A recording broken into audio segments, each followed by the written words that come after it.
Hello and welcome back into Tobacco Road and Abroad. My name's Gareth Parsons, joined by Aiden Moore. And for once, I feel like there's not a lot that's urgent in this episode. I don't feel like there's necessarily a big headline. Do you? I mean, obviously we've got some stuff to talk about. We've got big headlines and other terms. College basketball's heating up, college baseball's getting its start, and then Yeah. obviously Fuck. some other stuff going on. But Aiden and I thought we were going to lead with something it's kind of been playing out in the media. It's kind of exploded, not exploded in popularity, at least in the last 2 weeks, but it's something that's definitely come to light. For those of you who don't know, I swam in college. I swam since I was probably about on some former team since I was like kindergarten. But ACC championship, SEC championship, conference championships are upon us in swimming. We might touch on that next week as the results. Conference championships started today for both the ACC and SEC. But the one thing I wanted to talk about that applies to just kind of a broader scope of sports is the current NCAA roster limits.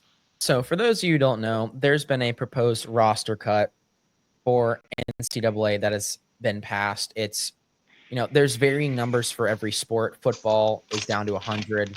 They're eliminating the walk-on, which is something that Aiden wasn't aware of until today. So I'm here to talk about that and why it's bad. And essentially, I think this is a bad thing for all sports. Now, granted, some sports are getting a bump. Before I get this, I will say that I believe this could be good for some sports. Tumbling and cheerleading are getting a roster increase, but not many cheerleading squads are NCAA sponsored. A lot of them are their own thing. Baseball's losing on average 5 players. Men's basketball's losing a lot. Women's cross country is gaining about a half a person. Men's fencing's gaining 5 people. Everyone who watches that. Men's golf's losing a golfer. Men's gymnastics losing a spot. Women's gymnastics losing a spot. Ice hockey for men's and women's is losing on average 2 people. This is just kind of going to uproot a lot. This current graph says that men's swimming and diving is going to gain a spot and women's swimming and diving is losing a spot on average, which is true, but I'd like to go into some nuance here. So, for those who don't know, the proposed original roster cuts for swimming was 20. The swimming world pushed back and was like, hell no, rightfully so. Like, with how many events you're asked to do in college swimming already on a roster of 35, you're doing about 3 to 4. Requiring you to do much more than that would probably be unsafe with how many meets you do. So rightfully so, they push back. Now, current roster cuts are currently at 30 men and 30 women. The average NCAA swimming roster right now is about 35, 31 swimmers, 4 divers. Mid-major, it can get a little dicey. Not by dicey, I don't mean it's kind of the Wild West where mid-major, a lot of programs don't have divers or like they've got weird rules. For instance, my team's rival Villanova only takes 18 because that's how many can score at the Big East Championship. Meanwhile, Providence, where I swim, takes 35 guys, 35 girls, so around there. And it really just depends. And like I said, not every team has divers. Another rival of ours from mid-major, Iona, don't have any divers. They don't have divers. They've got 20 and 20, and they don't have divers. Granted, they only have 20, so everyone can be on scholarship, but like I said, no divers. But I'm here to talk about kind of the trickle down and what this is going to harm. So you may be saying, Gareth, on average, you said that there's 35 swimmers. It's now being cut to 30. Like, that's only 5 people. That's only 5 people. Yeah, but let me put this in perspective. There are 143 men's Division I swim teams. There's 200 women's. Let's do some math here. Let's do 5 times 143. That's 715 displaced male swimmers. Let's do female. 200 times 5. That's 1,000 displaced female swimmers. That is overall, at minimum, best case scenario, 1,700 displaced swimmers because of this NIL. This is essentially boils down, this was caused by NIL and like roster and spending and stuff like that. That's best case scenario, 1,700 displaced. Now, what do you mean? You're probably saying, what do you mean by best case scenario? Best case scenario is I've talked to Aiden about this before. There's a lot of discrepancy in like differences in roster size when it comes to NCAA swimming. The massive Power 5 teams sometimes have more than 35. NC State, they have a lot. They, I think, almost have double. Texas has almost double. UNC has almost double. So when I say best case scenario, that's not even accounting for those teams that are outliers. That's an extra like 30 swimmers that are displaced from Power 5 programs. So we're probably looking at close to like 1,000 men's swimmers displaced at the Division I level and about 1,300 women. Where do they go, you may ask? It's going to trickle down. So this is going to cause a lot of Power 5 swimmers to go mid-major down to D2, and D3, D2 down to D3, NAIA. It's going to cause some shuffling everywhere. And you may be saying, Garrett, this is good. It's going to it's going to make swimming more competitive. Yeah, but that's really the only positive that this is going to have. So what I'm saying is essentially, this is going to kick out swimmers from college swimming who want to be there. And, you're probably saying, oh, boo-hoo, it's college sports. It's supposed to be competitive. But as someone who is, I don't want to call like people who swim like the average swimmer on a college team an average Joe, because I don't feel like that's like, a fair description. I would say the average college Division I swimmer, a good portion of them will have to go to a different level, or they may not be able to swim at all. And there's a lot of factors when it comes into college swimming. Division I versus 2 versus 3 isn't necessarily about speed. On average, it is about speed, but top Division III programs could absolutely run Division I programs into the ground. So, but a lot of it is how seriously you want to take your academics. And, it's other stuff like proximity to home and academic prestige. Like, I have friends who swam Division III because they got a lot of looks from academically prestigious Division III schools. And the Division I schools that got attention from weren't necessarily that prestigious. That's what happened to me. I went to a slower school than I could have gone to because the faster school, in my opinion, not that academically prestigious. I even got a athletic scholarship from them, but for where I wanted to end up in life, Providence was the best choice. And I think that's what the NCAA is failing to see when it comes to this is for a lot of swimmers, for the majority of those swimmers, Division I, II, III, NAIA, college swimming is their last hurrah. It is their last chance to swim at a high level in an organized fashion without having to go back to club teams. And a lot of swimmers, at least this is from what I've seen, it could be most Power 5 swimmers, they swim Power 5. They might do the Olympic trials after their senior year, the one close to their senior, and then they're done. That's swimming. I forget if the ISL's even still, I think the ISL may have even been disbanded. At one point, there was only 6 professional swim teams on the planet. Those odds are not great. So the average Division I swimmer, this is the average college swimmer, in fact, this is their last chance where they're going to touch a pool in a meaningful way. And for a sport like swimming, I don't think this is the way to go about it. I love that swimming is becoming more popular. It's getting the attention it needs. And I do think, stiffening the competition could drive it forward and make it more marketable, but I honestly don't think that. The joy of college swimming for me is, you're taking people who they're not necessarily like the top of swimming. I mean, obviously, saying, well, Gareth, you swim Division I, you're probably the top 10% of swimmers in the United States. But like people like me were pretty average when it came to like college swimming. And I think people like that sure deserve a chance, not just for my sake.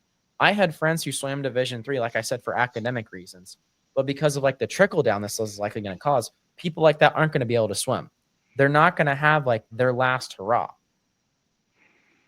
And I honestly don't think that this roster cap is a great idea. It's going to force people out of the sport. And for a non-revenue sport, what's going to keep it afloat is keeping these teams filled, keeping people engaged, not just essentially closing it off to a large part of the athletic population. You're going to want it to be as inclusive as possible because then it's going to fail.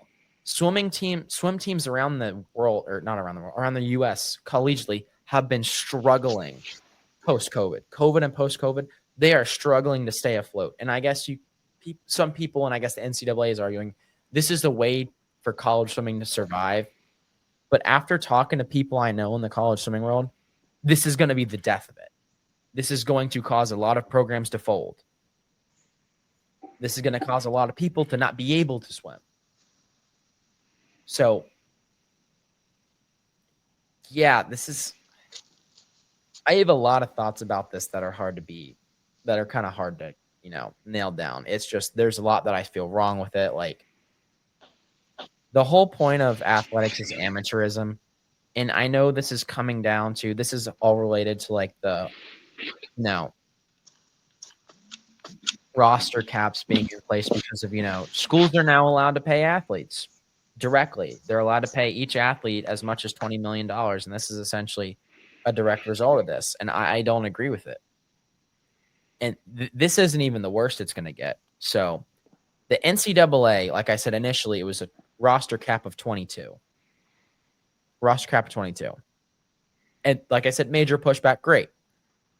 There's one swimming conference that is still holding on and taking the NCAA side. It's of 22. It's the SEC. The SEC has gone ahead. And, for once, the SEC is like, being the bootlicker of the NCAA for once. They said they're going to go ahead and limit their men's rosters to 22. Just in case for next year. Men's rosters at 22, they're going to keep women's at 30. So they're kind of agreeing with the NCAA, but they're not at the same time because they didn't limit the women's to 22. So, and no shade, I think they need to keep that women's team at 30 for as long as they can. I think they need to stick it to the NCAA there. Just, I'm not a big fan of these roster cuts. Like, the whole point of college athletics is, yeah, it's elite performance, but it's amateurism. This doesn't feel like amateurism cutting down on these spots to bend the knee to NIL. That's not amateurism. And I get, you've got, the people on social media going, that's not the way college sports is going. And college sports is just basically semi-pro at this point. Okay, and it shouldn't be like that. This is stupid. I'm sorry. You should not be essentially displacing over almost 2,000 athletes. If you're doing something that affects that much of a portion of a sport, that's just one sport. If you're affecting that many people by making essentially a change to increase your profit and it's affecting that many people, don't do it. Charlie Baker, for those who know, NCAA president, dude's been smoking crack lately with the decisions he's been coming out with. I'm sorry, I'm no longer an NCAA athlete, so I can speak my mind. I won't get hit with anything. Charlie Baker, what the fuck are you thinking? I get, NCAA, this was a democratic process. You're the president. At some point, put your foot down. Show a damn backbone. Come on, dude. Like, and I know I've hammered this point saying, oh, well, just like, if you don't want to get cut, work harder. It's not that simple. Like I said, swim is a non-resource intensive sport. There's not a lot of money involved. It's a non-revenue sport. Yes, money is coming into the sport with NIL and, personalities and being able to profit off your image. People are now being influencers or swim influencers. And I love that. It's bringing attention to swimming that I think it's deserved for the longest time. It's not just people, everyone all of a sudden remembers, like, decides to become a swimming expert around the Olympics. And I don't mean that in a sarcastic way. I mean, everyone decides to learn everything about swimming around the Olympics because Olympic swimming's fun to watch. Even before I was a swimmer, it was enjoyable. I was like, I thought this would be boring to watch. This is like thrilling. Now people are getting invested in college swimming. Like, something where it used to be behind like a pay-per-view paywall or was on like ESPN 10. You can find it on mainstream media now. And I love that. But the drawbacks of this about people trying to capitalize off this, and I'm not saying I don't want athletes capitalizing off NIL, but I think at a certain point it becomes an issue. NIL for me has always been, oh, you can take a brand deal. Oh, I'll use an example of someone I know in the swimming world. Owen Lloyd, fastest distance swimmer in the ACC, swam in my level at States when I swam in high school. Swims for NC State, current reigning champion in the 500 and the mile. Owen Lloyd, you want an NIL deal with Powerade? Perfect. You can do that. You want to make money off of being an influencer and posting about, like, your distance workouts with NC State? Perfect. That was NIL to me. NIL, in my opinion, should not be, hey, Shador, you want 25 mil to come sling the rock around? No, I'm sorry, no. Or not throw Jacoby Criswell under the bus. Jacoby Criswell, do you want to come to UNC? We'll pay you $10 million to throw 20 interceptions this season. Or, who Shout else out am to I? Santana Bob's legend, Jacoby Criswell. Jacoby Criswell. Or let me think I think of it I'm as tall as him. Bro was not as big as I thought he would be. I mean that respectfully. I'm bigger than, like, sometimes I forget how big I am. But same thing. good dude. Tipped well. Jordan Waters at NC State. NC State pays the Duke running back. Hey, Duke running back who set all these records last year. Want to come to NC State and tote the rock for several milli just to fumble the ball 8 times this season? Like, and I'm not dogging on these athletes because at the end of the day, this is amateurism. Like, this isn't professional sports. I'm not knocking on them. The whole joy of college is it's unpredictable. You're essentially trying to make the NCAA semi-pro, and I guess that you could try to make it more marketable, but this is just deeper than swimming. This isn't me going like, oh, well, if I was a college swimmer now, I wouldn't make a roster. That's aside. My time in college swimming is done. I'm talking about people who are like me, who've worked their lives, who have essentially, this ruling came out of nowhere, who have been busting their butts, who all of a sudden, they're not going to make a college roster. I know of people who've committed to colleges who've got college coaches going, I don't know, man. I don't know if I can fit you on the team anymore. I'm willing to turn you free of your commitment because I can't guarantee not even that you'll have a scholarship here, that you'll even have a roster slot. But even worse, it's not like they can even come and fight for a walk-on slot. Some of my friends who, in college swimming, walk-ons were kind of, in any sport, walk-ons are the lifeblood. I had some of my best friends on Providence were people who maybe they weren't necessarily fast enough in the recruiting sense, but they told the coach, hey, I'm coming to Providence anyway, and I'm going to prove to you I can be on this team. One of my closest friends, I'm not going to name drop him, but I'll give his first name. I'll give his last name. Donnie, great friend of mine on Providence. So he swam year-round, decided he didn't want to swim in college, but then midway through his freshman year decided, hey, I'm friends with a lot of the swimmers. I miss this sport. I miss this sport dearly.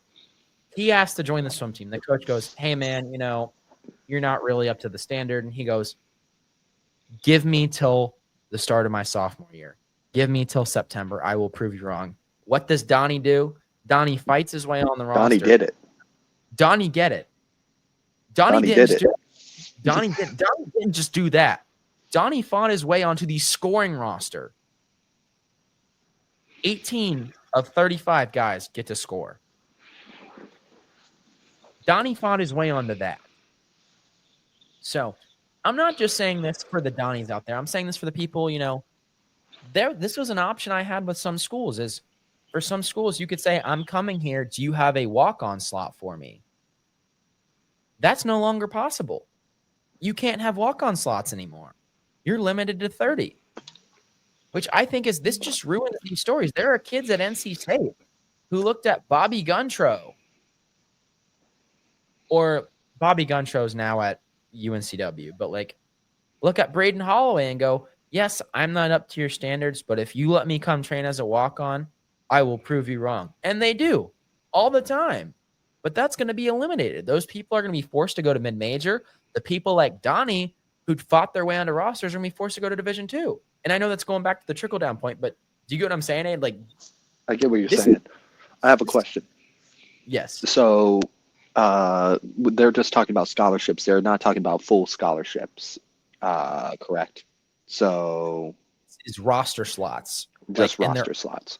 this is just roster slots, and they're all considered on scholarship. But swim's Okay. a little Like different. like you, and I remember you didn't have you like wasn't it in quotations and at like a academic scholarship when you went to Providence, or like I remember that on the first year.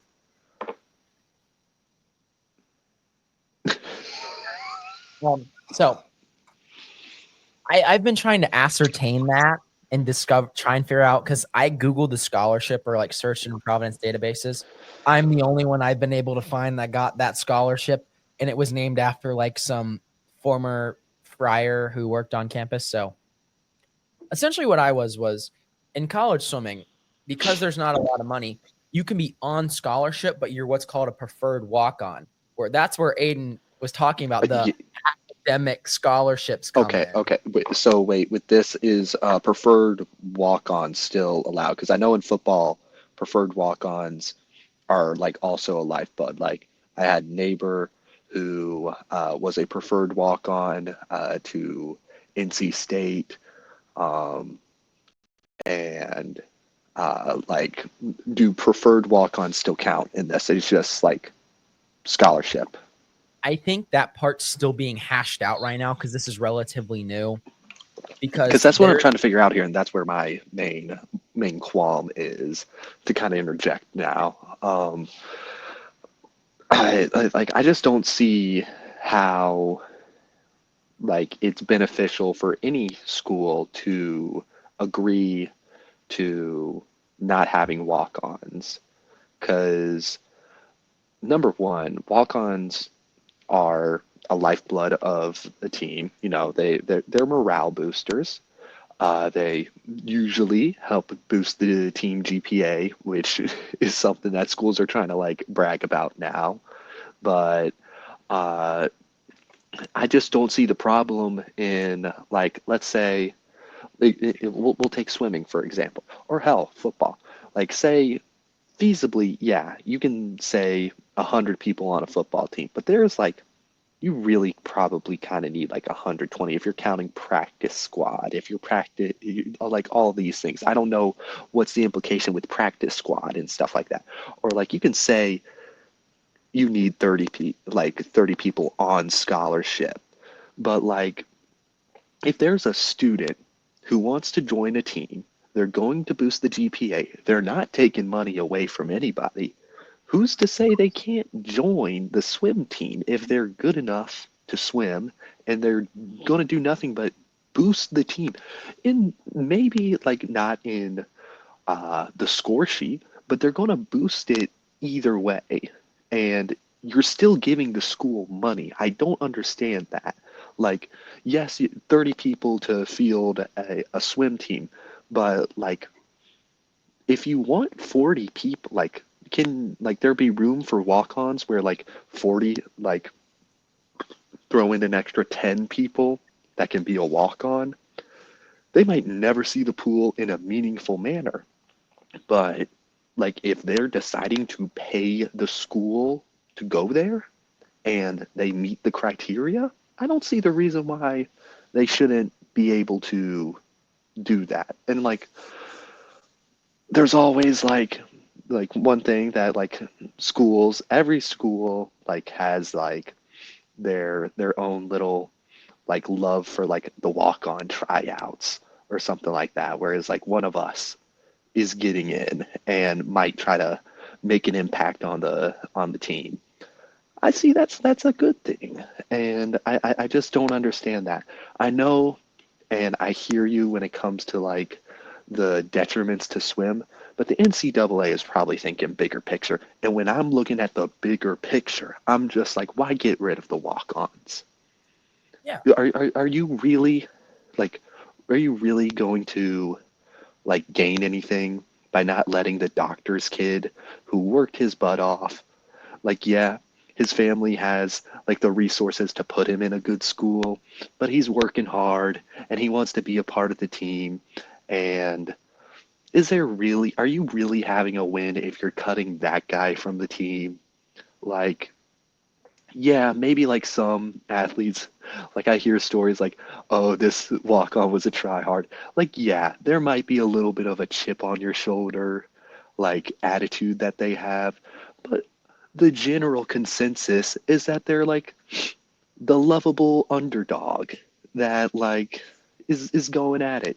And if they decide on their own free will, hey, I'm going to attend this school and try my shot at it, why not just throw them a bone? Like if they made it academically, they made it financially, they can do all the things on their own and they're willing to put their body on the line for the sport that they love.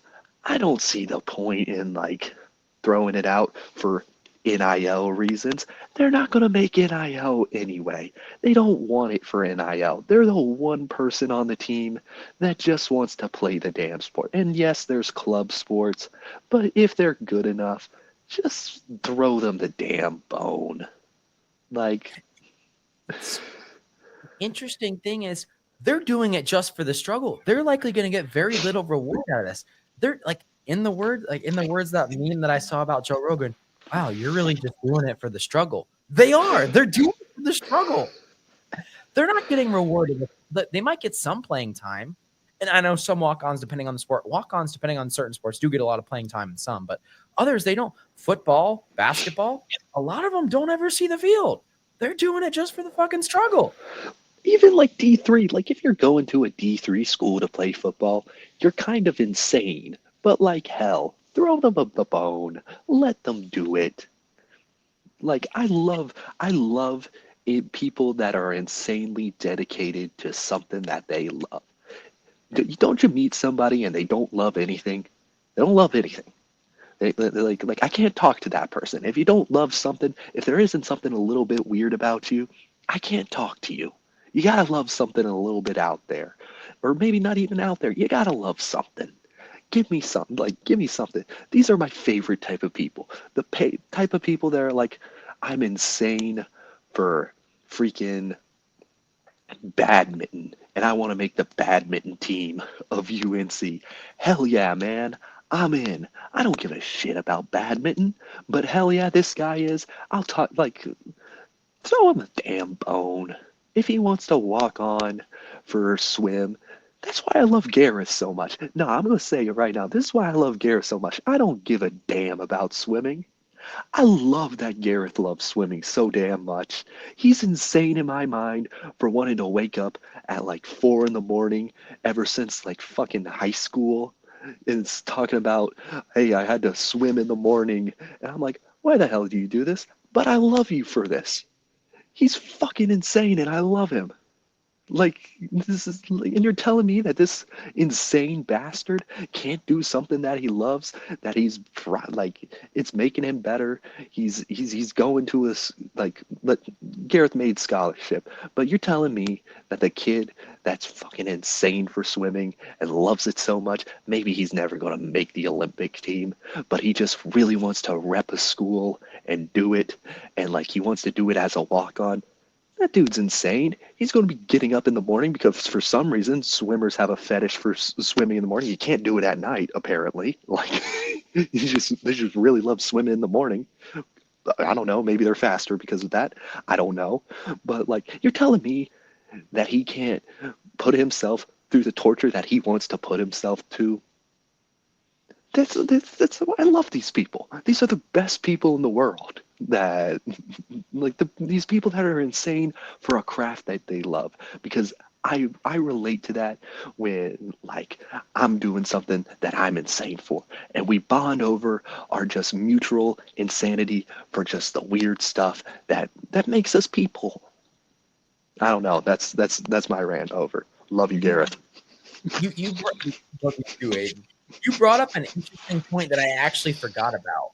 So a lot of these sports, these non-revenue sports, believe it or not, they're not actually non-revenue. And I think you were kind of getting at this. If there are these non-revenue sports where you are preferred walk-ons, we did the math at Providence because there was always the joke, oh, they're going to cut the swim team the next write-up we get. We did the math. Some of us were on academic scholarships, and some people were on legit academic scholarships. Like I'm still up on the air on whether my scholarship was legitimate or not. But like, it was like it even said on the website. I couldn't find anyone else who ever got it, but it said like the GPA requirement, so it's somewhat legit.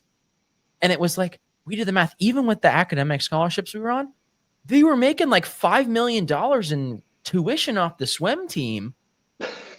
Like, these non-revenue sports make a lot of money. Soccer, there's like 40 people on a soccer roster, only like 11, like only the starting 11 get scholarships. You're probably making 10 mil. Providence is 80K a year. You're probably making fucking 10 mil off those guys. These aren't like full-time scholarships that everybody's thinking. When you hear scholarship, you think, oh, everybody has the same scholarship like the big like football guy. No, they're still paying tuition. They're still doing it. They're still making money for the university. Yeah, there might be like probably the yearly income for like a swim team, like when it comes to fans coming to an event, is probably going to like sum up to like $200 maybe. And that's me being like generous with it. But with swim tickets are free at every university. That's concessions. Yeah. Off concessions. Nobody's charging to go into like watch a swim meet. But like they're still paying tuition. Like I'm pretty sure Gareth wished he had a full ride to Providence, but I was there. He did not have a full ride to Providence. He very much did not have a full ride to Providence. I wish he did. I think he deserved it, and I'll always vouch him for that.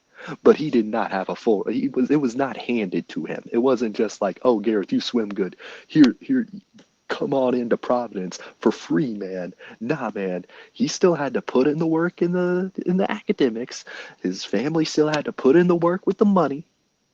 And they were giving money to that university, and that's how the university was making their money there. Gareth wouldn't have gone to Providence if there wasn't the opportunities for swim. That was but with that opportunity to swim and like, hey, we're going to cut the cost of tuition a little bit. They got a whole person that had no intention of going to Providence, and they just got his 4 years of tuition out of him.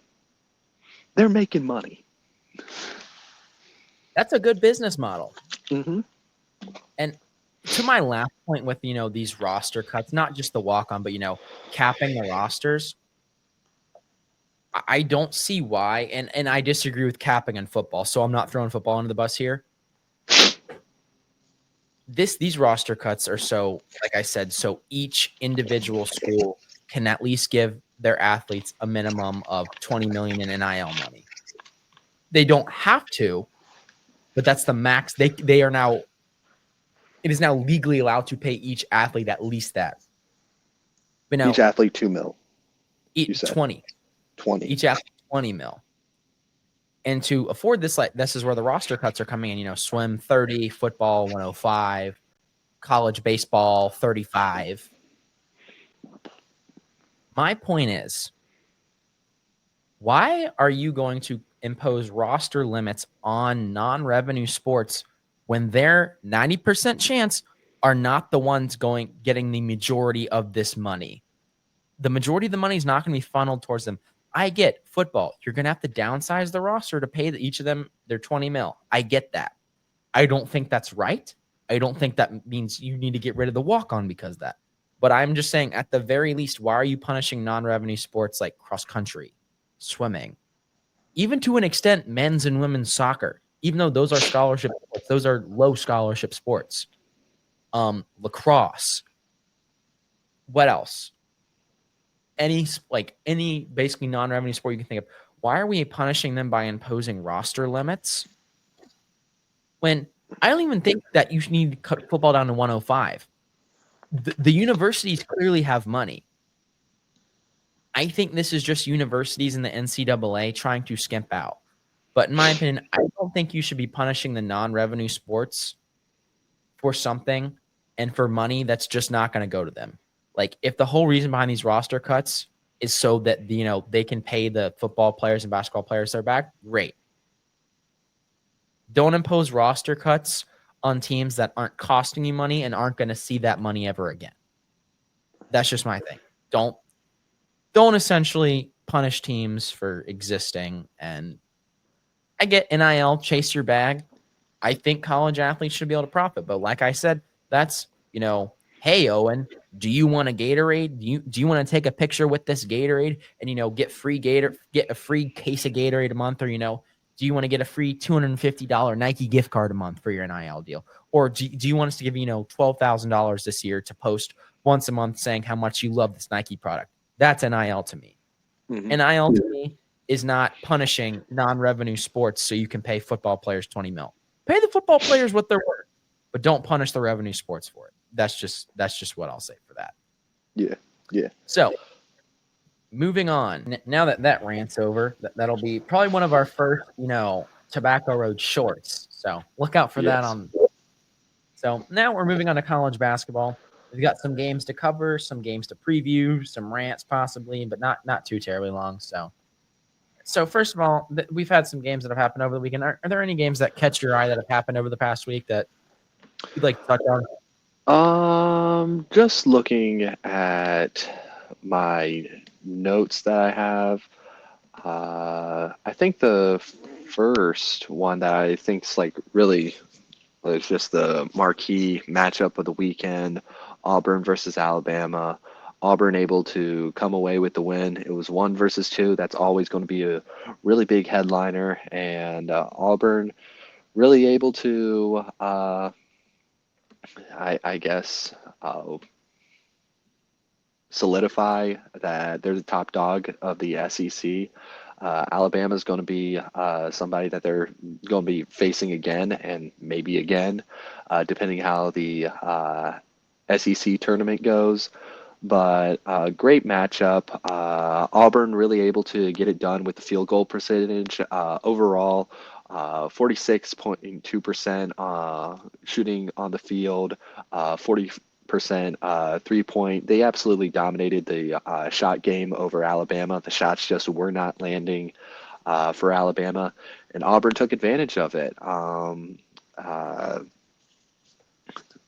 Lots of rebounds from both sides, offensive and defensive. So it was really everybody's game, but I think this game just kind of boiled down to the ability to hit the three and get those clutch shots when needed. And with that, Auburn was able to pull away with a 9-point victory and looking good moving forward in the SEC. I know, Gareth, you have a couple of holdups when it comes to Auburn, but I find this win to be very convincing. I know they have a tough schedule, drawing to go at Kentucky in the near future. So, what are your thoughts of this game? And do you think it's going to be like I kind of went into it thinking maybe the winner of this is going to have implication of who's winning the SEC, but I don't think you have those type of intuition. So, what are your thoughts? The SEC for me has been kind of hard to predict. I will say this game is kind of like, it's put any sort of last negative thoughts I've had about Auburn to bed, but it's kind of raised more questions about Alabama for me. Like Alabama, granted, they've been consistent enough to be number 2, but they've kind of been inconsistent. They've been really hit or miss. They didn't look good. They did fight their way back into the game with about 8 minutes left, but from then, like you hinted at, Auburn's just, being able to knock down shots, just kind of where they pulled away. Alabama, not that this matters, also kind of puzzled me that Alabama did, in fact, wear their away jerseys at home. And then Auburn one that wore their home jerseys, whatever. But I'm not as convinced by the SEC. I know a lot of people are seeing them as the long-term favorite in college basketball. I just think they're having a really good year. I think this year is akin to the year the Big 12 had last year, where they got 9 teams in the tournament. But if I'm being honest, I think a lot of these teams are going to be out by the second round, just with how, with how these things go with the hot conference of the year. You know what I'm saying? There's always a trendy conference every year, but then that conference has all of them are knocked out or all but knocked out by the elite. I'm not saying that's going to happen. I'm just saying that's something to keep an eye on. But, I do think Auburn is legit. Not necessarily as legit of a contender as others, but I think Auburn is a legit team.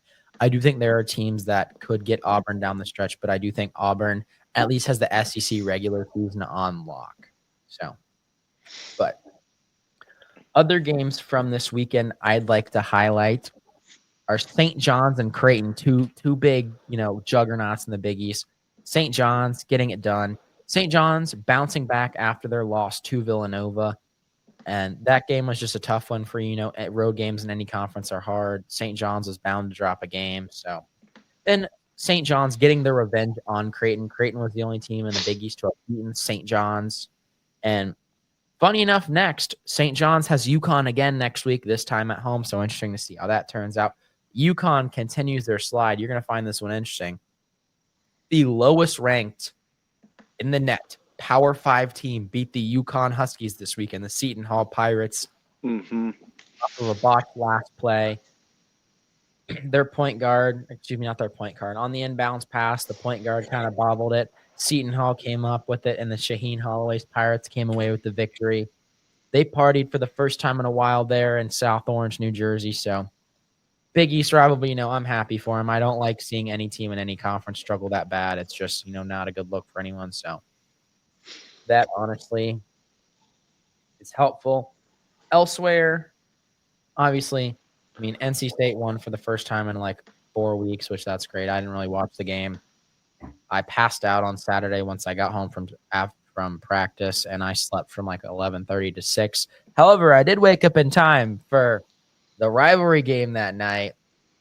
Providence picking up their first win in 4.5 weeks over none other than their main rival, the Villanova Wildcats. Villanova, been a bubble team. Not sure your thoughts on them as of late. Villanova, before this stretch of games, following that St. John's win, was seen as a bubble team. Like they had kind of their record and like their games this year. They've had a tough schedule, and like they had kind of fought their way back into the bubble in many people's eyes. But then, they lose to Providence in this fashion. They at times are down by 25 to Providence. Providence shot lights out from behind three. I don't think I've ever seen a team shoot this well from behind the three-point arc, going a absolutely mind-boggling 65% from behind the arc. It was absolutely insane. They were 13 of 20 from behind the arc. That's unheard of. Like that is a once in a lifetime that I don't think I'm going to see that ever again from Providence. But what I will say is, for a Providence team that's marred by injuries, not just Bryce Hopkins, but Abdul Rahim, the team's three-point leading shooter, Wesley Cardette Jr., another player who was supposed to be this great transfer, got hurt early in the year. Other players, Corey Floyd Jr., who's kind of been a mainstay of this Providence. He transferred from UConn his freshman year when he wasn't getting playing time. And he's kind of been, that sixth man for Providence. He's hurt. When 4 of your 5 starters are hurt, it's kind of nice to see, these glimmers of hope poke through. And I think this isn't necessarily a resume building win. Like Providence isn't going to make the tournament, but I think this is a good win to carry momentum forward. And like this is adversity for them to face. This is tough scenarios. It's a rivalry game. You had a heartbreaking loss to Villanova a week ago where you had a last second shot drawn up and it rimmed in and out against Villanova. I think this is a good way to turn around and go, kind of flip the script, flip the narrative. And I think if you're Providence, you carry this momentum and you try and fight for as best seed as you can in that Big East tournament. Honestly, great turnaround. I know I've been pretty low on Providence, but I think this bodes well for the future, not necessarily this year, but this shows that at least the youngsters on this team are willing to fight and can scrap it out when we need them to. Elsewhere around, one final thing for the past week that I'd like to highlight is Kim English got fined. For those who don't know, Providence coach got fined for being a little too abusive with the ref, Brent Hampkin. For those of you who don't know, the Providence Xavier game was not going well. Providence was getting blown out, and there was a series of really bad calls. I don't know what prompted this comment, but I'd say I'm a pretty good lip reader, and Twitter agrees with me on what it said. Kim English went up to Big East referee Brent Hampton and said, "You racist son of a bitch. How can you call that?" So I don't know if you have any insight here. The Big East called that, degrading language. I mean, my only thing here with this is kind of a rant about Dan Hurley. you've seen this too, Aiden. Dan Hurley has kind of been able to do whatever. And I know his whole thing is, I've back-to-back national championships. He's looked at refs and said, "Don't turn your back on me. I'm the best in this sport." Controversial take. I disagree. I think Patino's better than him, but that's neither here nor there. Mm-hmm. But a lot of people on Twitter saying, he's back-to-back national champion. He can say what he wants. No, I don't think you can verbally abuse referees, threaten students in a student section, try and get into fights with people in a student section. I don't think back-to-back national championships gives you that right. He's been acting like this since he was the coach at URI. And even before that, I forget where he was the coach at some mid-major program, but even at UConn before that, he was acting like that before the national championships. I don't think that gives you the right. Yeah. So part of me is like, where is this fine coming from when Dan Hurley has said worse? Dan Hurley has assaulted referees, verbally assaulted referees. I'm not saying don't fine Kim English. I'm not saying that. Like, if you verbally abuse a referee, okay, fine him. Even if it's a bad call, you got to fine him. It's just like, it's just how the world goes. Like if I act up at work, I expect to be called out. Even if I'm calling out an injustice or something, if I don't do it in a professional way, call me out, please.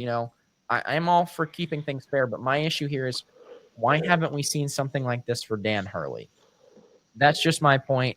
If Dan Hurley's allowed to walk around and essentially verbally abuse referees on the reg, and Kim English got ejected for that. Dan Hurley, there's been times the referees have given him a technical foul and said, "Don't do that again," and he continues to do it, and they turn a blind eye. So, end of rant. Don't want to rant on it. I just want to say that's some food for thought. The one time Kim English lashes out, he gets ejected, but Dan Hurley can do it on a weekly basis. Dan Hurley can threaten minors in the student section and get away with it, but this isn't meant to be a Dan Hurley rant. This is just meant to be a consistency rant. If you're going to verbally abuse a referee, okay, fine him, please. But make it that rule for everyone. I get he's passionate. I love the energy that Dan Hurley has about the sport. I hate the guy. I hate him as a coach. I love the passion he has for it. I love the energy he brings. I just think he lets that energy go in the wrong ways, and I think that needs to be held accountable. That's all I'm saying. I'm not saying I hate his energy. I love his energy. I think more coaches should have that energy.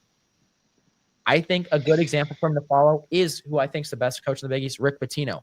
He's very animated. He gives it to the refs, but he's never abusive. Mm-hmm. He's never abusive. Dan Hurley considers himself a blue blood coach. I don't think blue blood coaches act like that. Did you ever see Roy act like? Did Roy Williams ever abuse a referee? No. If there was a bad call, he might have let him hear it and gotten a technical, but he left it at that. When he was told he was out of line, he stopped. He left it at that. Krzyzewski, he'd let a ref have it, but when he was told he was crossing the line, he stopped. Mm-hmm. Jim Valvano of NC State, the most animated coach of all time. Mm-hmm. Whenever a ref told him to stop, he stopped. Yeah. He might have said something after the game, "Hey, could you explain this call?" But he stopped. Bill Self at Kansas, he will definitely let a ref hear it. Stops when he crosses the line. Even when he does, apologizes. I don't think you can consider yourself a blue blood coach and act like that, especially this far down the road. Okay, your first year at the Power 5, your first championship with UConn, you've been in mid-major, you've made it. Okay, I can excuse it that year, you're at the top of your game. You went from essentially not even winning a conference championship with a mid-major to winning the national title in a Power 5, essentially bringing UConn out of a group of 5, out of a mid-major conference, then winning a national title, one of their first years back in a power conference. Okay, I'll let it slide. But a second year in a row, and even into this year, come on, dude. If you want to think of yourself as a blue blood coach, Dan Hurley, you need to stop acting like that. Keep the energy, but don't abuse the referees. That's not how it's done in basketball. I'm sorry. In basketball, we respect the referees. Yes, let them hear it when they fuck up a call, by all means. Carl Hess in the ACC. Believe me, every single ACC coach has said some horrible things to Carl Hess.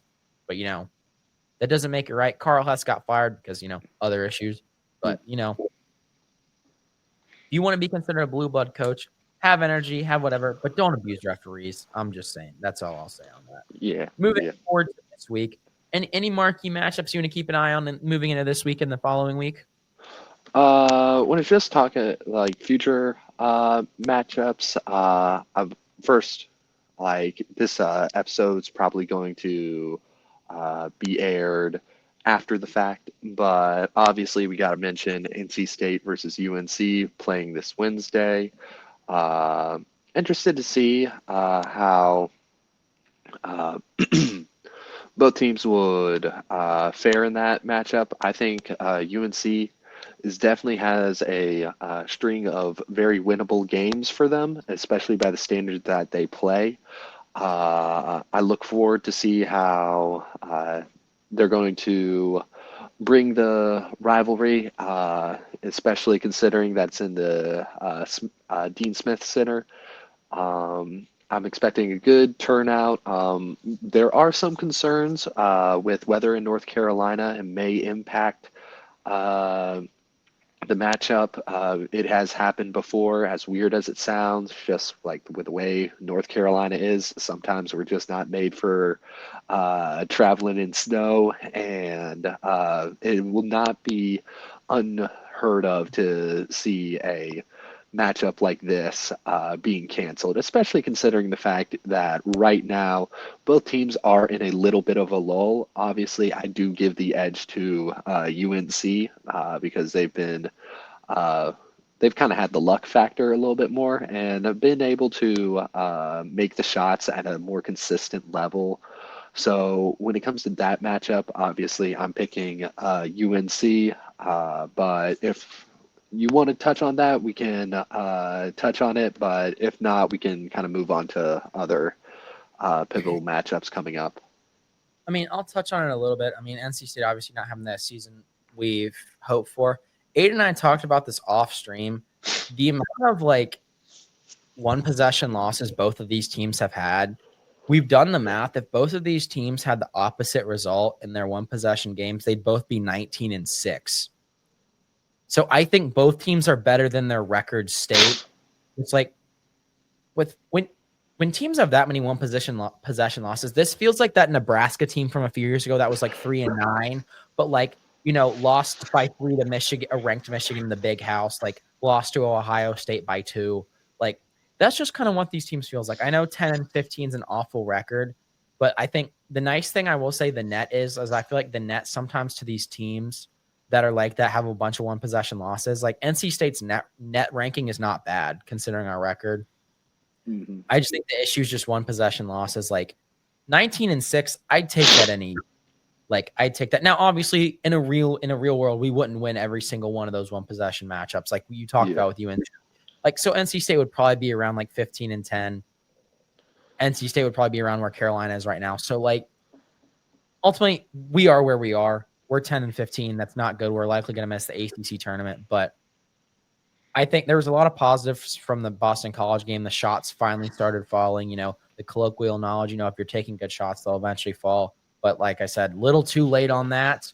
But I think the team will put up a good fight tomorrow. I do think Carolina has the edge. I am obviously hoping for a state win, but honestly, with this year, like this college basketball year's drunk, so I don't know what to expect.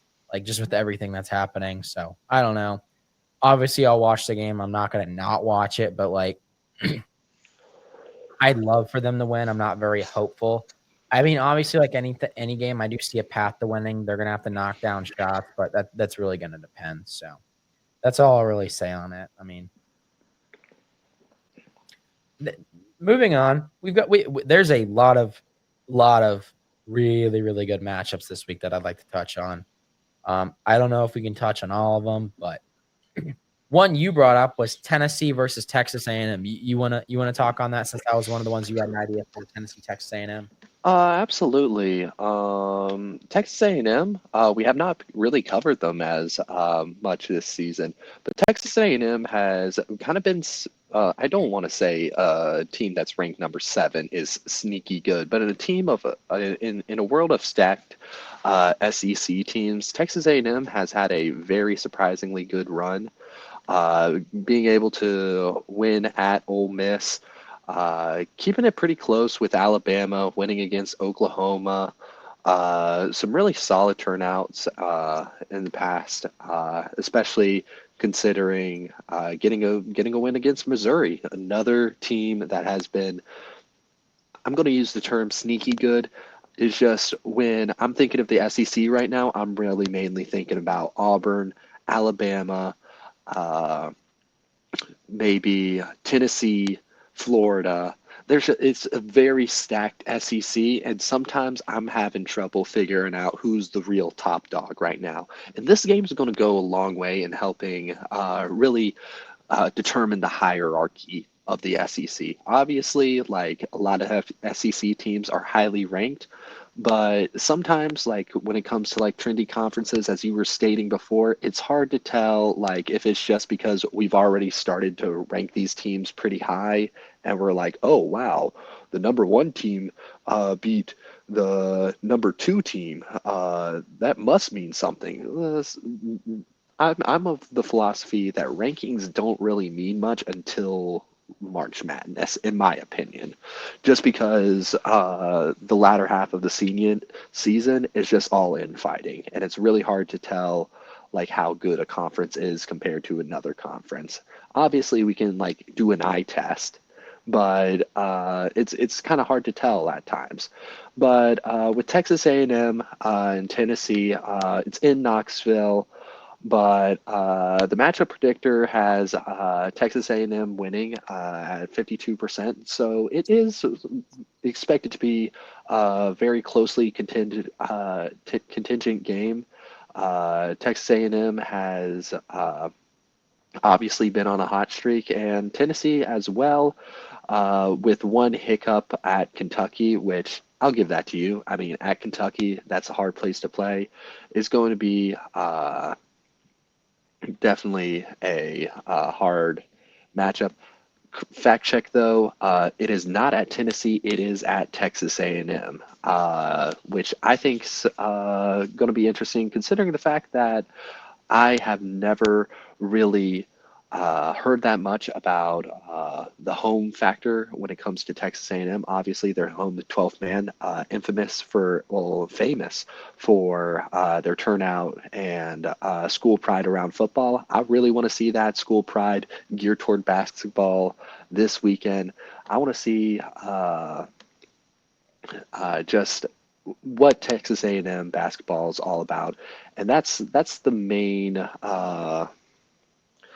like what's making me excited for this matchup. If I had to guess who's going to win, uh, I think I'll give the edge to Texas A&M because they're at home, and this is just going to be a very good what's your about game. It's going to be a real gut check. It's going to be a test, and we're going to see what Texas A&M's really made of right now. Not that they haven't proved themselves before, but this is the first time that I'm seeing like some real buzz around them. Obviously, I'm a little bit disconnected from the SEC, so maybe it's going to be Aiden, you're late to the party. This is old news. Texas A&M been like that, but just letting you know, it's on Aiden's radar right now. I'm always a little bit late to the news, but I'm always going to catch up to it eventually. So if it's getting to me, you know that something's in the water, something's in the air right now, and right now, that air is telling me gig 'em. So I got Texas A&M winning this matchup, and yeah. Yeah. This one's one I'm kind of torn on. Tennessee has been up and down this season. Now, I will say Tennessee's been very solid on the road. They've had a hiccup at home. They've been swept by Kentucky this year. They've lost at home and on the road to Kentucky. Tennessee, they've been, I'd say, sorry, up and down is not the right term. They've been really good, They just and have that one low light. they just kind of have that one low light. I mean, obviously the loss of Vanderbilt being out. That's road conference games. I will excuse any road conference games. Unless you're like miles better than them, a road conference game. 9 times out of 10 you're losing that. Unless you're just far and better, road conference games are really hard to win. So Honestly, Tennessee hasn't struggled on the road too much this season. I mean, obviously they lost at Auburn, so they lost at Florida, so that's gonna be a rough one. I mean, they have struggled somewhat on the road, and going into February, I tend to favor the home team. So I'm honestly gonna go with Texas A&M here. I think, like Aiden said, sneaky good, but a lot of times with college basketball, it's not just about the AP poll. It's about teams that are slated to make the tournament. And I think this is what's so difficult about projecting college basketball is so many teams are so good, like even down to these 10 and 11 and 12 seeds, the talent gap in college basketball isn't that much. So you have really solid teams who are outside the top 25, like teams who are capable of making a deep run, deeper than some of these, like deeper than some of the ranked teams. It's just we got to remember that unlike football, the top 25 isn't a metric that's really used for postseason play. Yeah, it's nice to sell marquee matchups. And a lot of these teams are ranked by the AP poll around where they are in the net rankings, roughly. I mean, occasionally the net will have the number 5 team as the number 1 based on metrics. But sometimes metrics isn't it. It's sometimes you got to include the eye test a little bit, which is something I like about college basketball is, rankings aren't everything. Some of it's about the eye test. Some of it's about trends you notice in games. Some of it's about the stats. But in this case, I'm going to give the edge to Texas A&M, home team, ranked matchup. It's a home game in conference play. You got to hold it here. So I'm giving this one to Texas A&M. One game upcoming that I'd like to point out, you've brought this up before, so I'll let you touch on this as well. SMU Clemson, not necessarily turning heads in terms of rankings, but two teams that are slated to make the tournament in the ACC. One thing I will say about SMU, people are calling them a bubble team. I've got no reason to call them a bubble team right now. I just think the ACC is having a down year, and it's trendy to hate on them. But I still think we're going to get 4 teams in. So for me, this is a game between 2 ACC tournament locks, barring an absolute just colossal, just fall apart.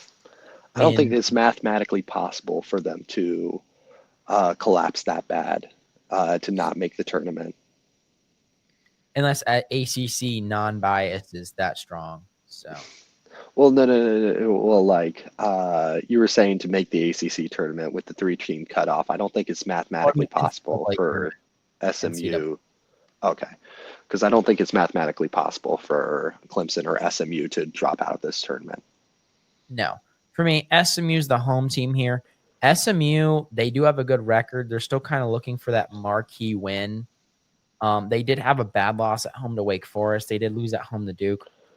They lost on the road to UNC. They're still kind of looking for that statement win. They got blown out at home by Louisville. Granted, their record is good, but they really don't. Like I said, they don't have that statement win.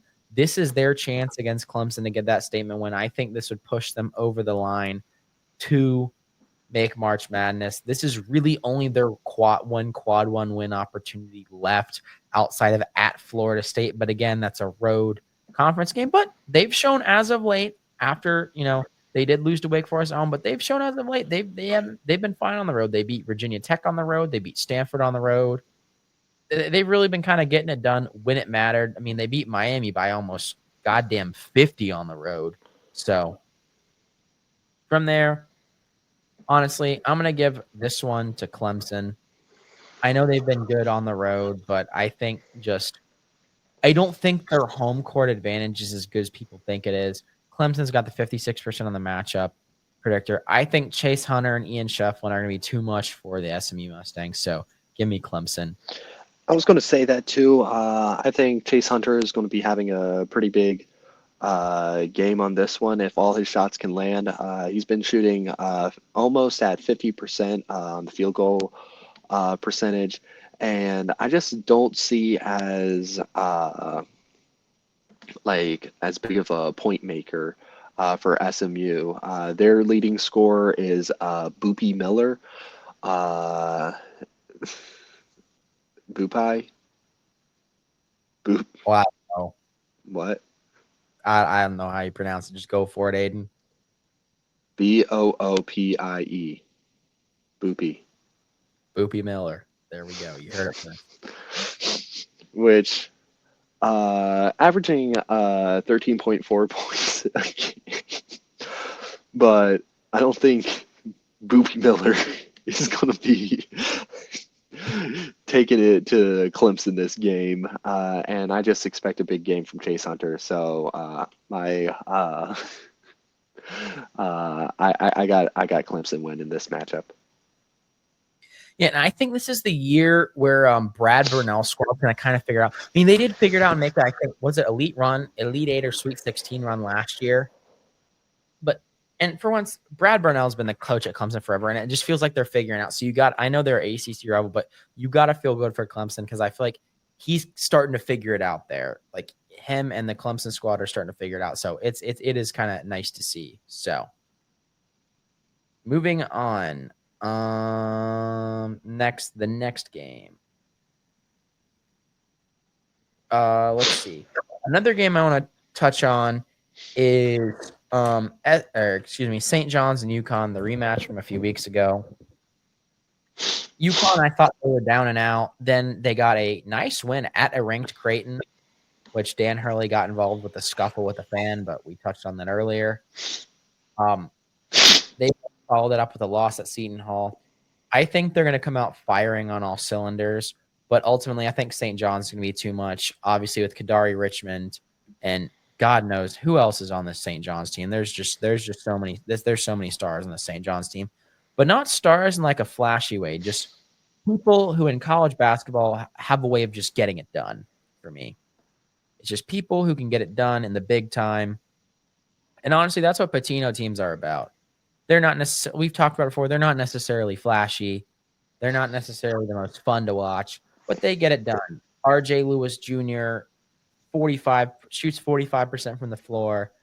El Jafor, El Jafor on the rebounds. Kadari Richmond just kind of, directing traffic. Honestly, I think UConn's going to come out with the fury, but I think similar to the last game, St. John's is going to kind of pull away. They didn't pull away at UConn, but I think in this one, because of the home crowd and it being at Madison Square Garden, it does count as a neutral site. This is a quad one opportunity for St. John's, not that they need it. But I think St. John's is going to pull away here. I think it's going to be close in the first half. They're going to pull away in the second half. So I know you don't follow the Big East much, but do you have any takeaways on this game? I'm high Keep on, now. well, pretty much. When it comes to me, I'm high on St. John's right now. I mean, overall, they've been on a pretty solid roll. Obviously, that hiccup against Villanova uh, is not the best, but 2 point loss at Villanova, I'm not going to crucify you for that. But I am going to just highlight that, like, UConn, in my opinion, has been on more of a slide, mainly just because of that Seton Hall loss. Like, that is a bad, bad loss. Like, I don't know how you go into overtime and put yourself in that position against Seton Hall, but we've touched up on it. That's just my opinion. But St. John's, Rick Pitino, I think he's going to get it done.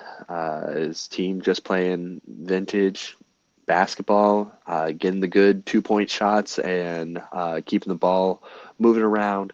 I think that's the key to success for St. John's, and I don't see UConn being able to stop it. Yeah, and for me, with the slide, I know it's gonna be controversial, but for once, ACC hate wasn't as bad this week. After UConn's loss, people are putting them on the bubble. 10-5 in the Big East is on the bubble, folks. Now, Aiden and I do think Joe Lunardi's smoking a little bit of crack because he's looking at some single-digit loss ACC teams with 4 quad one wins going. Is this it's like that meme with like the anime meme with the guy with the butterfly. Is this people use it for Christian moms going Harry Potter? Is this demonic? For me, it's Joe Lunardi going, is this a bubble team? And it's like a team that would be solidly in. So he's just trying to generate headlines. Honestly, I think UConn's in. Now, if UConn continues on this slide, I think if UConn loses to Providence next week,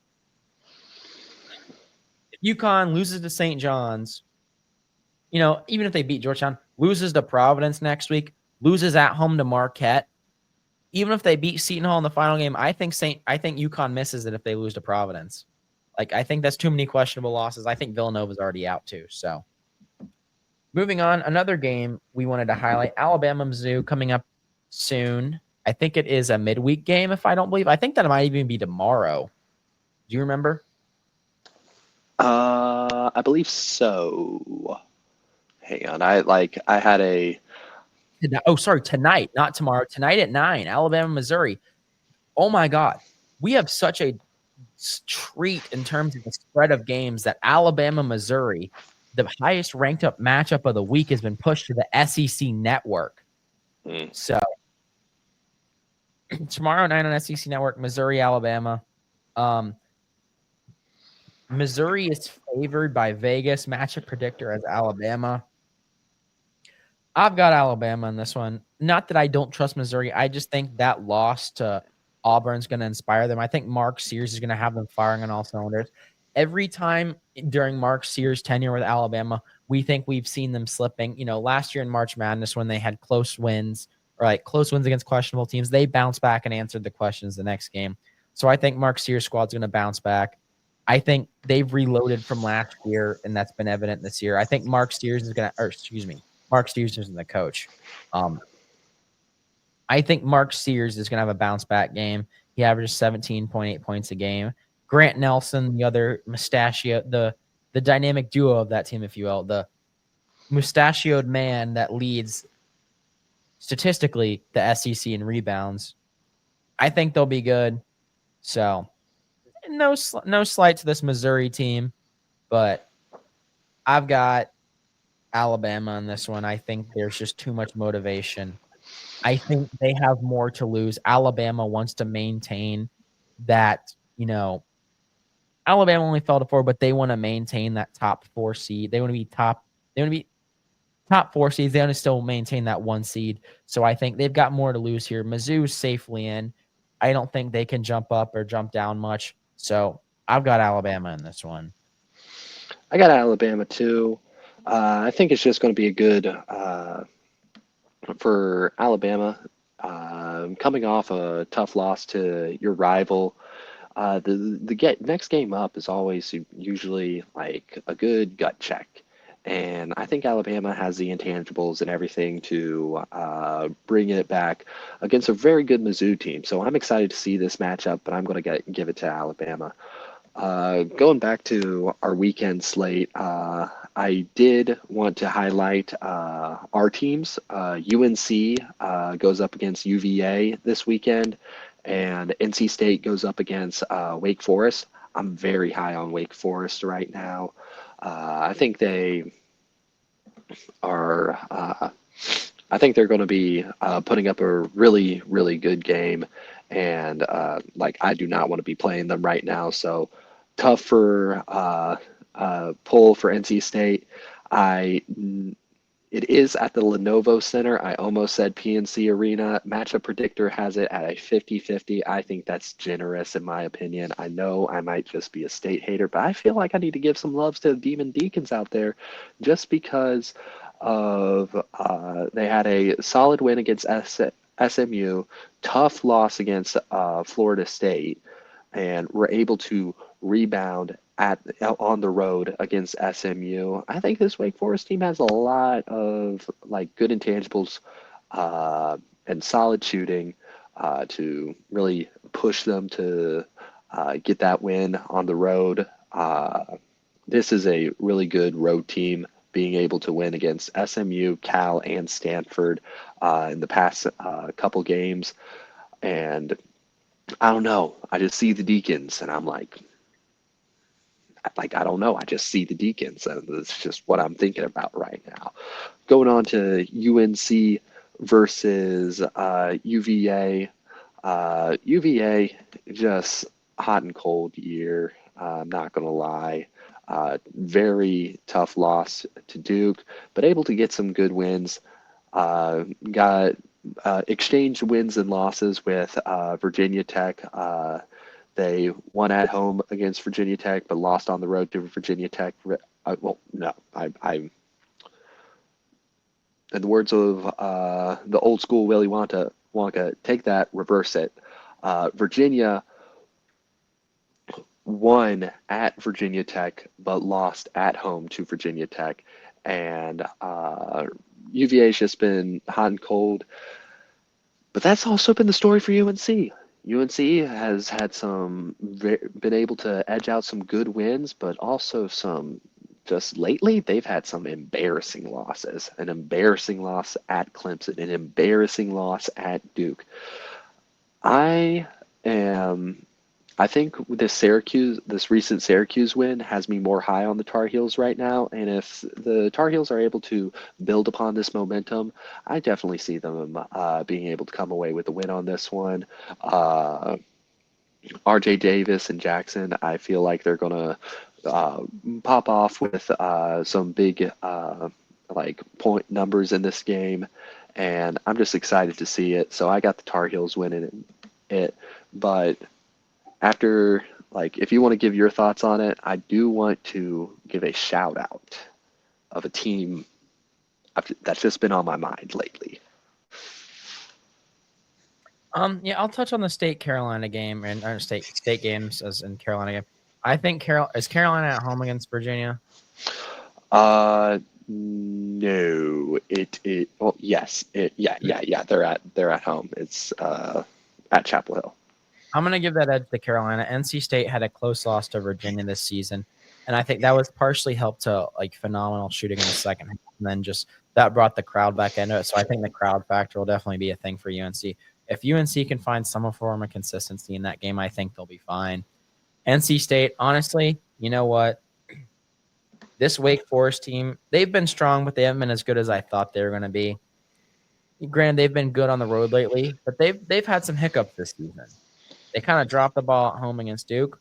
And, at times this NC State team has been able to string together brilliance. You know what I say?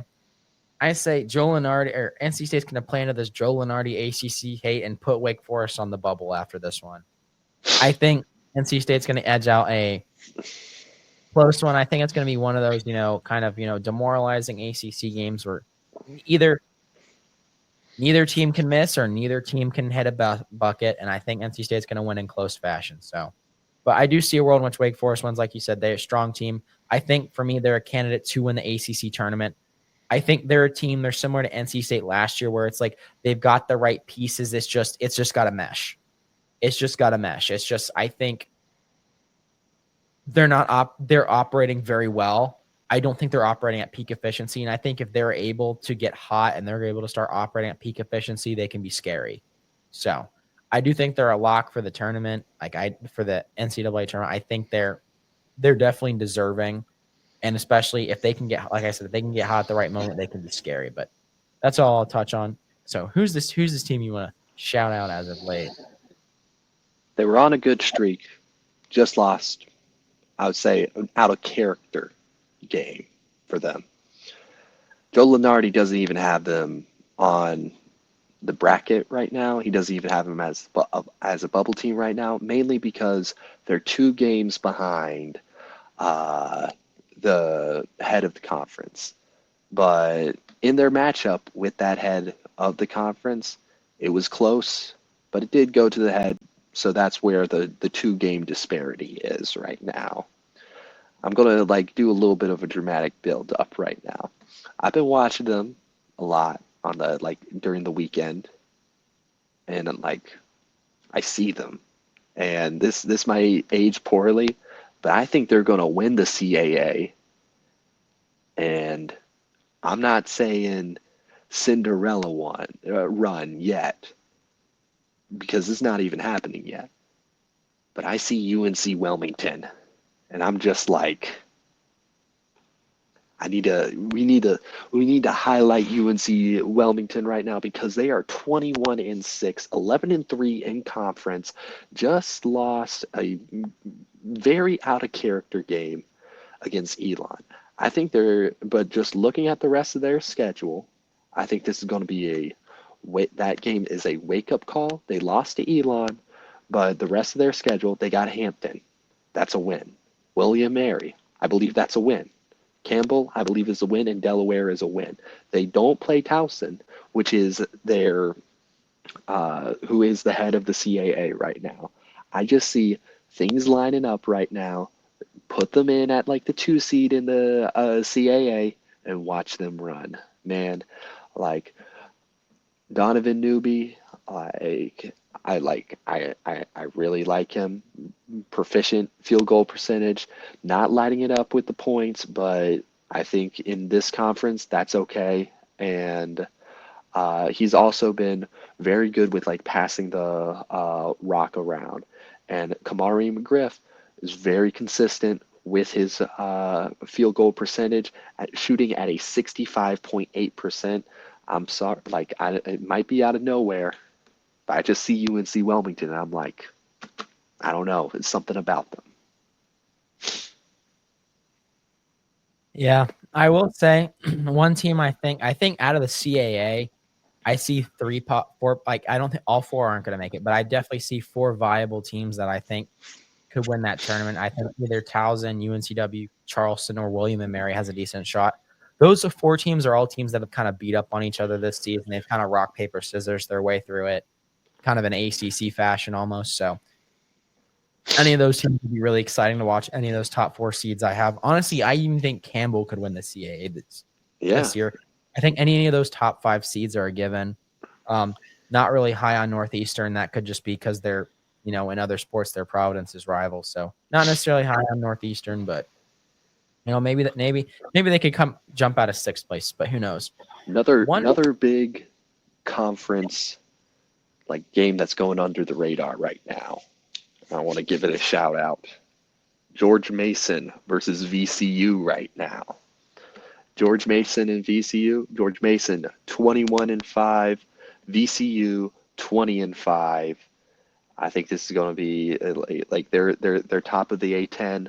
This is going to be a very important matchup for the A10 because the A10 is always very sneaky. Like I know we're kind of like I'm pulling like different games right now, and it might be like Aiden, you're thinking too much. You're a bit of a madman right now, but I don't know. I mean, at VCU, matchup predictor got a 75.8% chance of victory for VCU. I'm just saying it's going to be an interesting game to watch on CBS SN. I'm going to be keeping my eyes on that one.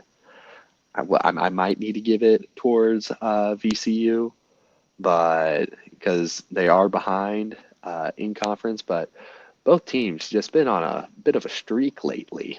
Uh, VCU getting wins against George Washington, at George Washington, and at Dayton. Pretty solid 4-game winning streak going on for them right now. And George Mason doing what they do, but lately, like I just see VCU. I think they got this one. Well, I've got two more games I'd like to highlight. Absolutely. Another one at the same time as another rivalry game at the same time as NC State Carolina tonight. It is the newly found rivalry within the Big East. Usually, I mean, these teams were Big East rivalries, but these teams now hate each other because of a mutual coach.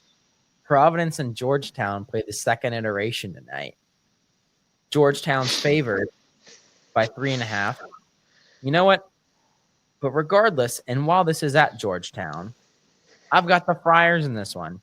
Ed Cooley, 0-6 against the Friars since leaving. I say he goes 0-7. I'm just saying it. He's going to go 0-7. This Georgetown team, for a while, this Georgetown team was 13-4. Do you know what they are now? 15-10. They're not trending in the right direction. They're, in my mind, are off the bubble. I think the Friars can finally put the nail in the coffin of March Madness hopes. I think the Friars are going to pick up their win, and I think the Friars are going to fight their way back towards 500 in conference play. You want to offer anything on that, or it's up to you? You can. I'm gonna leave it. I do feel obligated to bring up another weekend matchup: Iowa State versus Houston. It's a top 10 matchup. I forgot to mention that one. That is it's going to be it's an important matchup. Got Houston at the top of the Big 12, and Iowa State 3 games behind at third place. It's going to be a interesting matchup. Curtis Jones from Iowa State, averaging 17.6 points per game, as their main scorer. LJ Cryer, 14.3 points a game. They're really Houston's really able to spread the ball around and get points off of just like opening up. So I kind of got to give it to Houston on this one. I mean, it might just be because it's at home and they're top of the Big 12, but definitely a very interesting matchup that needed a little bit of a highlight. I felt Oh, I would have done a disservice if I hadn't mentioned it. Houston has a gauntlet of a week this week. They've got Iowa State and then they've got Texas Tech. Certainly, this is kind of. I mean, they've already kind of proved themselves, but if they can get through this week with with 2 wins, I think I've got them as a lock for a 1 seed in the tournament if they keep up this momentum. Granted, they're one of those teams that they're talking about in the news is they've now found metrics where you can kind of identify which teams get upset in March Madness, and it's these teams that play at a slower pace where these lower seeds can stay in it just by making their shots because they play at a slower pace. If they're able to get hot from 3, it can make things interesting. But honestly, this Houston team is really solid defensively, so I don't foresee that happening. But honestly, I've got Houston in both their games this week. They're just a solid team all around. I think Houston, if it's any year, it's this year. I think they need to, if they want to get back to their glory days, I think this is one of the years to do it. So I've got Houston in both those. One thing I will say this week, this is coming out of left field. There's nothing more dangerous than a college basketball team with nothing to lose and an experienced coach. I think you know where this is going. This team has been just there. They've been right there all season. And they're I think 2 or 3 games. They're right now off the bubble. Right now, they're on the wrong side of the bubble. This team's a few games being hot from, I think, being in the tournament and being a scary team. This team has upset ranked teams on the road. Yes, they've had some question marks at home. Yes, they've had some stinkers. But this team has frisky 12 seed written all over it. Tomorrow night at 9 p.m., the Arkansas Razorbacks are headed to the Auburn Tigers. Auburn, they're high off a double-digit rivalry win. They're a little drunk right now. Not physically, metaphorically speaking. This Kentucky team, Calipari's in the media saying they're not in it. They're not in the tournament. I think he's got something cooking. Give me Arkansas to upset Auburn tomorrow night. Like I said, there's nothing more dangerous than a team that's on the bubble that's being perceived as off the bubble with nothing to lose. I think this team's going to go in there, and I think they're going to have a turnaround game like they get at Kentucky. I think Calipari's going to put on a masterclass, and I think we're going to see what they're made of tomorrow. So give me Arkansas. I could be crazy, but hey, who knows? Nice. I like that. I think that's a good, bold way to end this segment. All right. That'll do it for college basketball. Aiden and I are going to quickly touch on college baseball from there. But like we said, there's not really much to touch on. But, we'll say.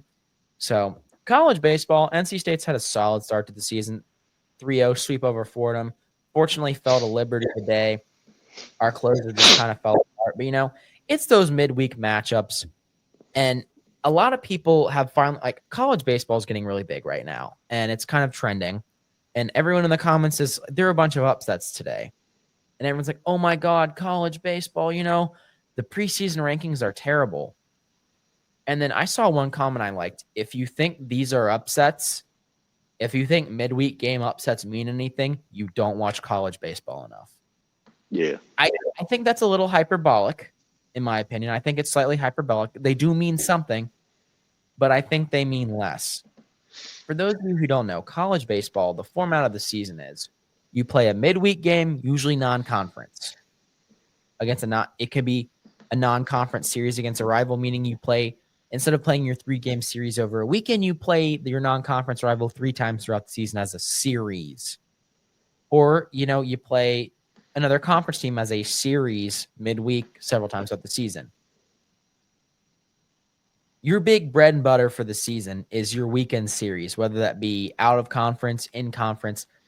That is where the pickers for the College World Series are mainly looking, is your weekend series. Your midweek game, you'll have your starters play a little bit, but your main focus is the 3-week series. I'm not saying that as like a reason why NC State lost or like coping, but the fact of the matter is NC State does play 3 Power 5 teams in 3 days this weekend.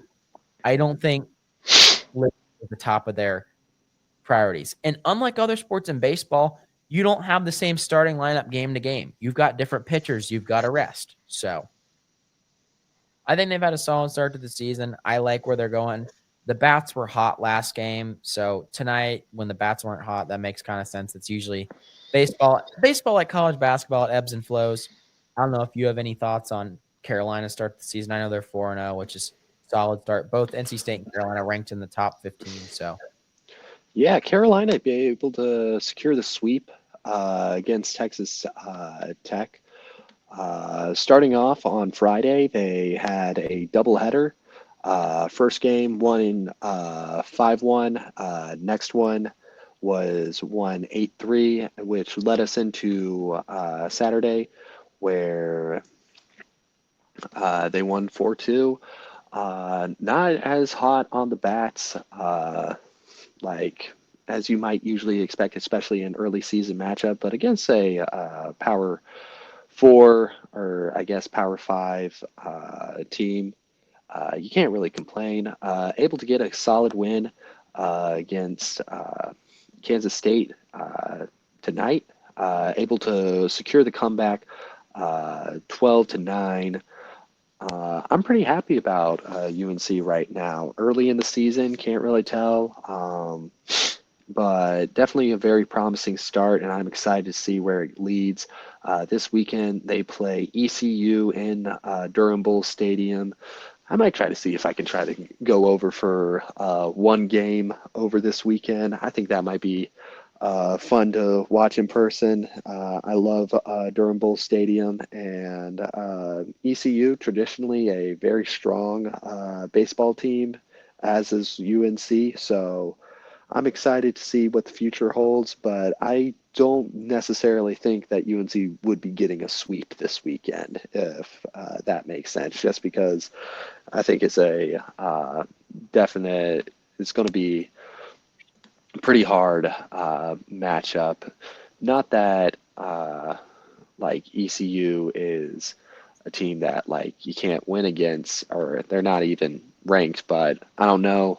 I'm just very kind of high on the Pirates year to year, just because they've had that historical kind of dominance as of late.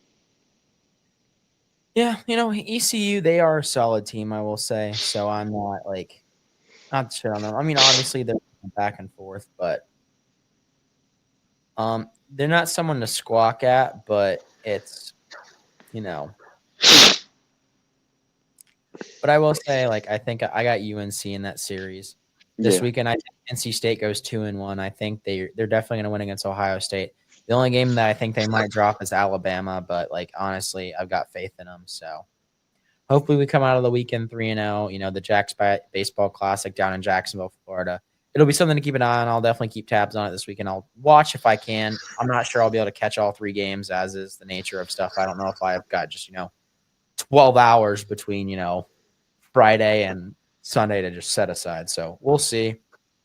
But with that, I mean, looking ahead, I'm sure Aiden and I at some point will do kind of similar to college basketball. We'll do kind of a conference preview for college baseball. We'll get a little bit more in depth, but this is kind of going to be like how it was with college football, how being into college football, we focus more on college football, kind of touched on college basketball a little, but now we're mainly going to be college basketball until that ends, with college baseball being supplemented. And then from there, I think once we get into late spring, it'll probably be MMA, college baseball clear into almost July, honestly. that won't be the main focus, but we'll talk about other stuff. But you got anything else you want to bring up? I I know. do want to bring up because we were off, not really off a week, but since last episode was the football award show, I was unable to cover UFC 311 as I can. Well, no, UFC 312, my bad. But two big matchups that I highlighted on the episode where I was doing my predictions. I'm not going, well, this time I went 1-1. So I got one right and I got one wrong. But this is going to kind of gear into a rant later. But in the women's strawweight title fight, Zhang Wang Li was able to retain her belt in a unanimous decision. All three judges had the scorecard 49-46, except for one who had it 49-45. Tatiana Suarez just, I wouldn't say she got fraud checked because a lot of people were hyping her up. She was undefeated. People saying she was going to be the one to take the belt, but Zhang Wang Li, I just think she's one of the more dominant women's strawweights. She's been having a really good title run as of late, and I think she has proven that she has longevity in this division and has the potential to be a great in the division. This is her third title defense, and I think it's gearing up for a good year for her. And I'm excited to see what the future of her title run is going to pertain to. But however, I did get this matchup wrong. Dricus du Plessis versus Sean Strickland. Sean Strickland took the L, and Dricus du Plessis retains the middleweight title. Unanimous decision. Judges scored the fight 49-46, 50-45, 50-45. Not a very good showing for Sean Strickland. And this is going to be kind of going into a little bit of a rant. So Sean Strickland, I like very polarizing figure when it comes to his personality, but I like him. But as of late, his fighting style hasn't really matched up with his character that he has been displaying to the world. So one thing he's very famous for is basically like gives the mic, guys, I'm just gonna go in there and I'm gonna make this motherfucker bleed.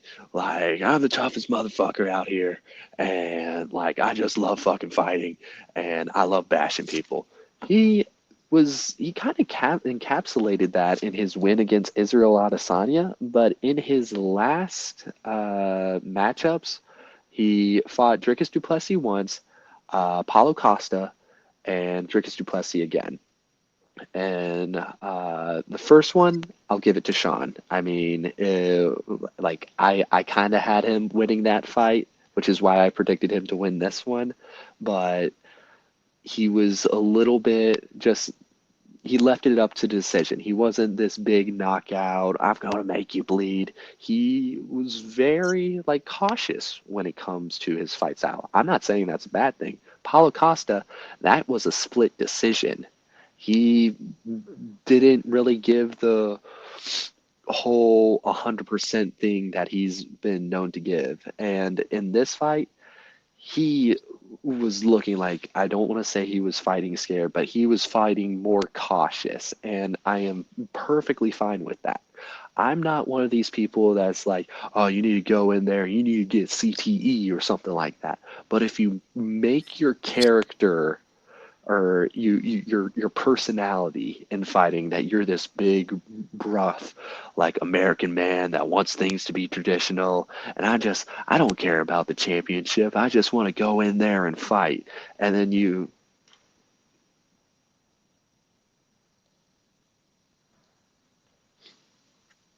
you're trying to create distance the entire fight, not landing any real substantial shots.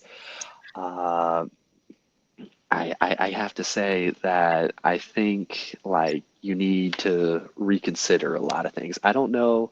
I don't think a person like personality change or a character change is in the works for Sean Strickland, but I think like right now fans are going to be starting to get tired that if you're this big guy that talks shit and you don't back it up, I don't see it like going well. Very interested, but enough on Sean Strickland. I want to talk about Dricus du Plessis for a little bit. Dricus du Plessis,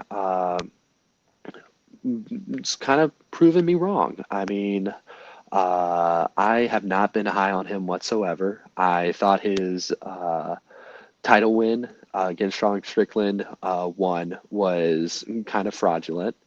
Uh, I thought Israel Adesanya was kind of on the way down, which has been proven to be true.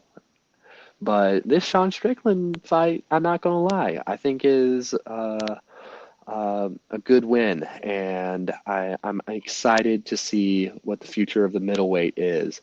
I know he might be trying to get maybe a big money fight in the future, but right now I kind of, well, against Alex Pereira. But right now, I see him staying in the middleweight division, and maybe if I had to pick who the best like competitor for him would be, there's one guy who needs the shot at the title, and that's Hamzat Chimaev. He has, as infrequent as he has been fighting, like in previous years, he's started to like pick up more, and I think it's about time to see what he's made of, and I really want to see a Hamzat Chimaev, Dricus du Plessis title shot. I mean, I think it would be entertaining. Put the fight in Abu Dhabi or somewhere in like Saudi Arabia, and I think that pay-per-view would sell very well. But in the future, UFC 313 is March 8th. We still got a long time before that. It is uh, in the like before we talk about it, but it's going to be an Alex Pereira fight. I'm excited for it. I think it's going to be Alex Pereira's biggest test so far against Magomed Ankalaev. Alex Pereira, he is a black belt in Brazilian Jiu-Jitsu, but I think I'm not sold on Alex Pereira's grappling game whatsoever. I remember watching the first iteration of Alex Pereira v. Israel Adesanya with one of my good friends, and we were just commenting on how he's not very fluent with his submissions. He has not the best grappling game, in my opinion. He obviously is a kickboxer at heart, but I would like to see him against Magomed Ankalaev just because, like, Russian fighter, very strong in wrestling. It's going to be a very interesting matchup. But fights are still being finalized right now for actually actually no. I think this weekend all the fights were finalized, which I was kind of getting a little bit concerned for. But UFC 313 looking to be a very interesting pay-per-view. I'm always down for an Alex Pereira uh, matchup, so I'm excited for it. But that's going to be a couple weeks from now, so I'll give my full breakdown then. But that kind of sums up my MMA segment. Yeah, I think that's all I'll have right now for anything else. What I will say is I do have a little bit of soccer news. Gio Reyna, the younger U.S. star, has essentially fallen out with Borussia Dortmund in Germany. You know, he's been a integral part of the U.S. whenever he's played. But Dortmund are struggling this season. He's struggling. The managers essentially said, we can't deal with you anymore. Probably a lot of issues there, more to come. So he will likely be leaving Dortmund in the offseason this summer during the summer window. Can't really think of much anything else I'd like to add. Slowly, as I have more time, I'm going to try and get these UFC fights. I'm still trying to learn. I'm still picking up on everything. But I'm excited. I'm definitely going to try and watch the one in March. So I know for a fact I don't have a meet that weekend. My parents will be up, but that's what TikTok's for. So Yes. we will see. So thank you for listening in. We appreciate it. We'll talk to you again next week. Be back with some more college basketball and college baseball and much more. So thank you for listening, and we'll see you next week.